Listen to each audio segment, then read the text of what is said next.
Everyone, it's Andy from the Foolish Couple, and today we got Paige Davidson back to talk a little bit more about intermittent fasting and how it relates with our immune system. Hi, Paige. How are you doing? Hey, Andy. I'm doing great. How are you? Great. I'm doing awesome. So yeah, why don't you let us know a little bit more about how, intermittent fasting, like what does that have to do with our immune system? Well, it has more to do with our immune system than I ever realized before I did the research.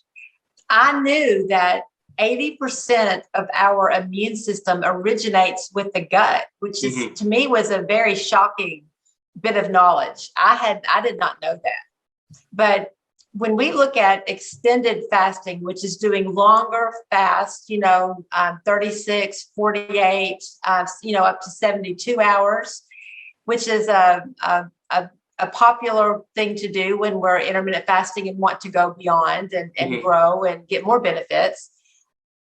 Those gut microbiomes, the positive or the healthy gut microbiomes are greatly increased when we do that longer fasting, Andy. So to just imagine that just by doing some longer fasting, we get this amazing boost to our immune system. That's great. So you talk about the gut biome, for people who don't quite understand what's going on. That's just basically like the good bacteria in our immune system, in our digestive system. Right. We have good bacteria and bad bacteria in our immune system. And we want to have a good, healthy balance. We want to have as many good, healthy, microbes in our gut microbiome as possible. And so there is a direct correlation between doing some extended fasting and an increase, an actual observable increase in those healthy gut microbiomes. That's great, because you talk about the good and the bad bacteria, and a lot of people, they just assume bacteria is bad. Right. And just like anything else for the human body, everything is about balance. You need to have you're going to get good and bad bacteria from the foods that you eat, right? And you a lot of times what happens is, depending on your lifestyle and your diet, you may be feeding the bad bacteria, which cause a lot of underlying problems. And the good bacteria gets harder and harder to get depleted. They get overrun by the bad bacteria. But so what you're telling me with intermittent fasting, it actually boosts the good bacteria. And I think from my understanding, we can probably talk about this a little bit later about more autophagy. We can actually kill some of the bad bacteria too. Yes. And that helps to offset, some of those things that we eat. And we can eat things to also work in conjunction with our longer fasting. If we eat fermented foods, kefir and sauerkraut and, some things like that, that helps to boost those good microbiomes.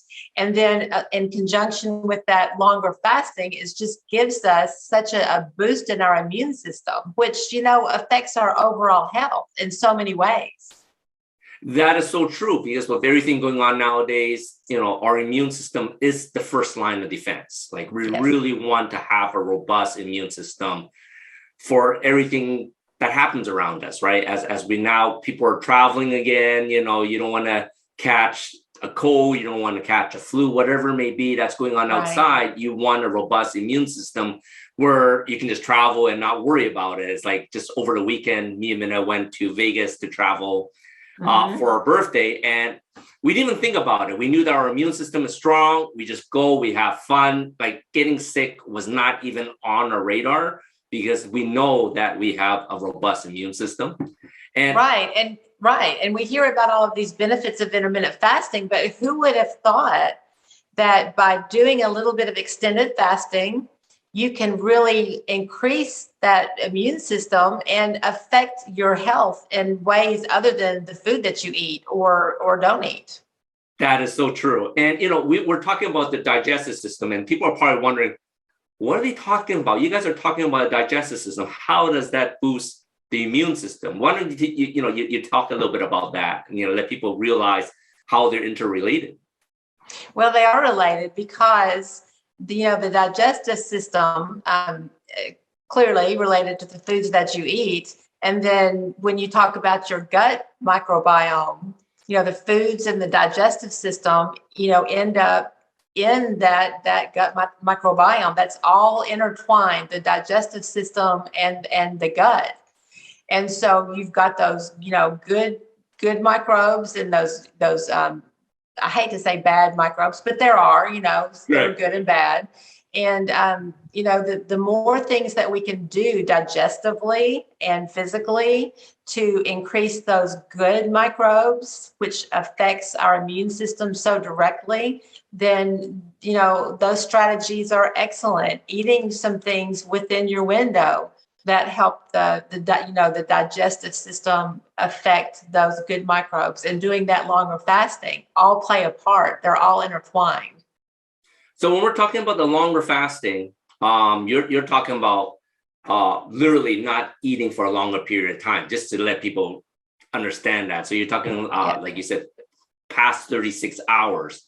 So for 36 hours, we're once again just talking about black coffee, green tea, and unflavored waters. And that's basically it, and, from our last episode, we showed you how to make those a little bit more interesting. But that's basically all you can do during the extended fasting, correct? Well, there is. And there are two different ways to do those extended fasts. There's the pure extended fast where you, as you just said, have nothing but those clean fasting beverages, which you just went over. So, for example, if I wanted to do a 36-hour fast, I may stop eating at 8 o'clock on a Monday night, clean fast till bedtime. On Tuesday, I'm going to completely clean fast the entire day, no food, but clean fasting. And then the next day, when you've gotten on the clock to 36 hours, then you open your window. Correct. So that is a straight, I guess, just a water fast. Correct. And if you wanted to extend, beyond that, or even if you wanted to do it for a 36-hour fast, there's something called a modified fast. Cool. And that is when, on that fasting day, instead of water fasting and having nothing but those beverages all day long, you can have one 500-calorie meal. Oh, okay, cool. Okay.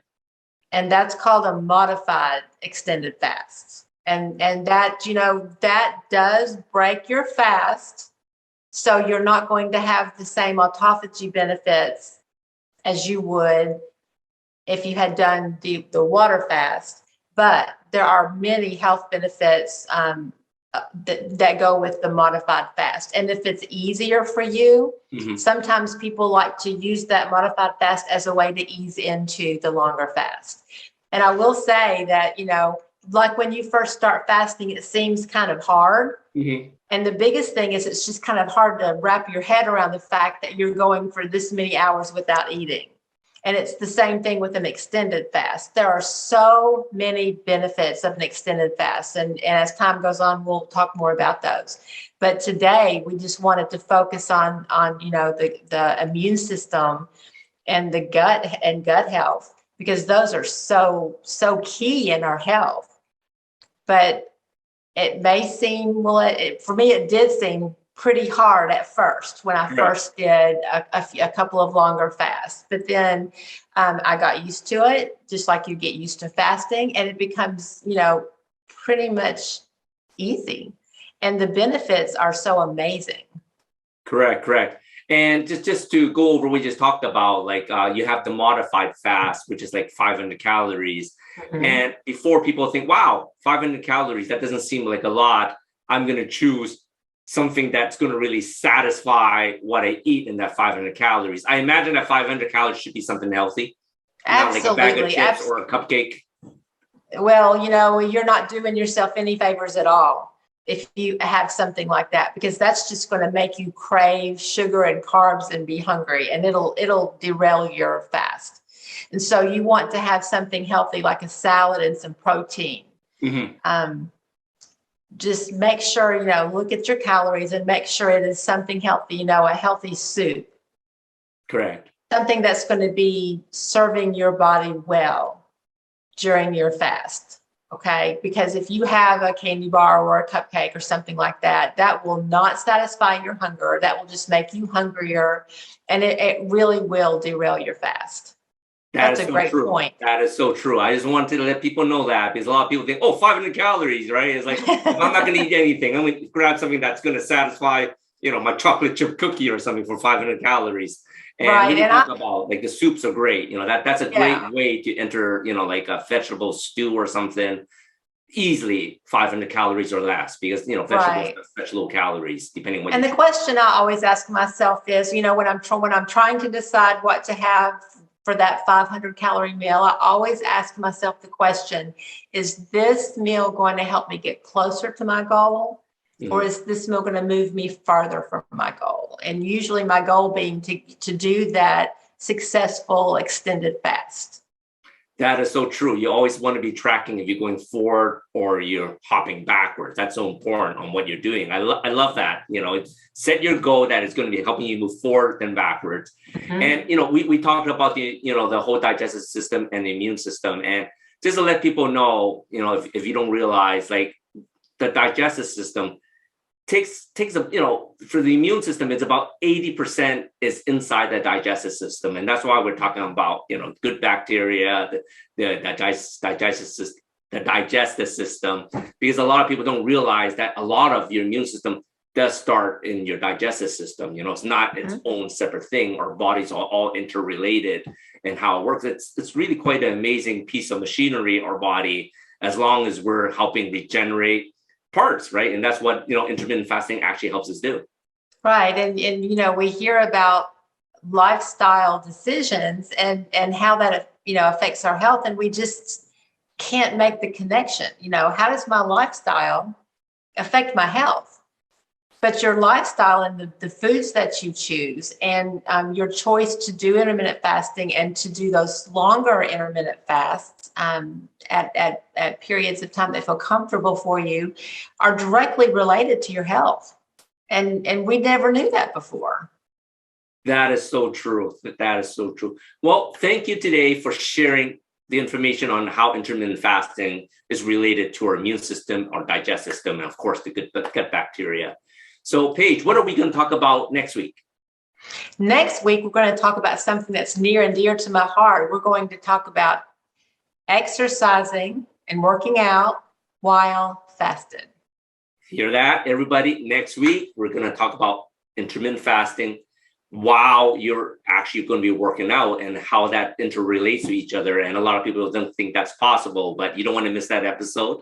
Absolutely. It's an important one. Exactly. Thank you so much, Paige, for today's episode. I will see you next week. Thanks, Andy. I'll see you then. Okay, bye-bye. Bye-bye.